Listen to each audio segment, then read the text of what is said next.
Hey team, this is your how to use Google to crush the school year tutorial. Google has rearranged some things on their Google Classroom that make managing your life a little easier. So I just wanted to do a real quick video to point those things out. The first thing that you'll see when you get to the Google Classroom homepage is they've got the to-do list and the calendar right up top. So when I click on the to-do list, for example, I can get a list version of what I've got coming up and when those things are due. You can put it out to next week or even after that if your teacher puts things out really far in advance. You can click up here and get a list of what's missing. For example, I missed all those fake assignments that I made. You can even get a list of what you've done if you need to double check with your parents or if you and your teacher can't remember what has happened.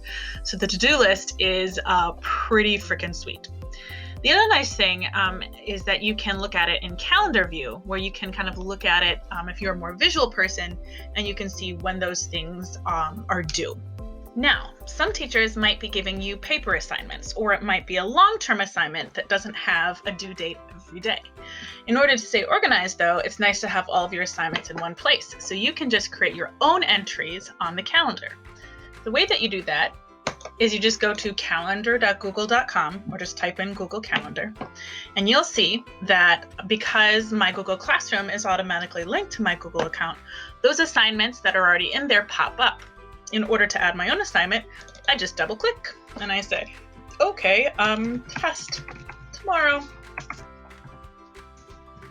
Except I type it right the first time and that pops up. Maybe there's a big thing going on, so I just click and drag and I can make a multi-day entry. So maybe it's study for midterm, because the midterm tests I want to study for every single day. And that's pretty nice. The other thing you can do if you don't like the calendar thing is you can use Google Keep. Now, Google Keep is automatically connected to both your calendar and your Gmail account. So whichever one you go to, you'll see that there's this little sidebar with the Keep icon. You just click that and it pops out. It also happens in your email.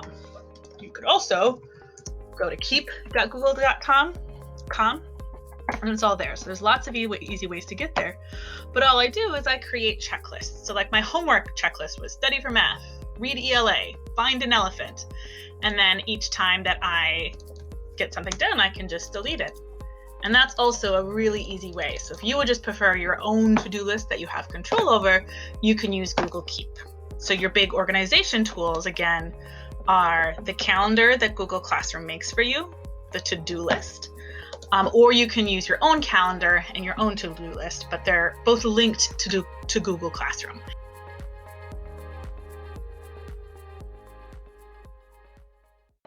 If we go back to Classroom and click on McDoodly, my fake class, I just want to point out a couple quick things. The first thing is that to attend all your classes and to meet with your teachers, the Meet link is always going to be up there. So make sure that you click on that. Your teacher is not going to email you every day. They're just going to expect you to be able to go to click on that Meet. The stream, as you'll note, is often hella confusing because there's so many things on it. So I say always look at the Classroot page because they've got it divided up by unit, calendars, resources, and it just makes it a lot easier to know what's due and when. You can take a look at your work by clicking on View Work. There's also the Meet and the calendar links right there too.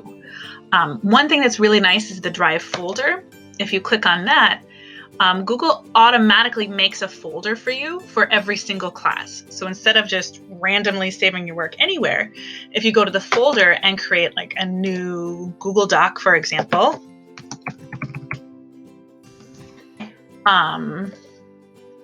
that is going to be automatically saved in your Google Classroom folder. So later on, when you try to go back and click your class drive folder, it takes you right there and you don't have to go wading through everything. So that's pretty nice. You'll notice that I've got 6,000 emails from Google Classroom. You probably do too. There are ways to change the settings in Google Classroom or put filters in your email so you only get the really important emails and your inbox doesn't collapse under the weight. There's another video on my Tech Tools website that you guys can go check out if you want to know how to do that. But again, the overview of what's awesome in Google Classroom are these three tools. Using the to-do list and a calendar to stay organized. You can add your own entries to the calendar, or you can keep lists in Google Keep. So with these great tools, you should be able to have a super successful school year. Have a great day.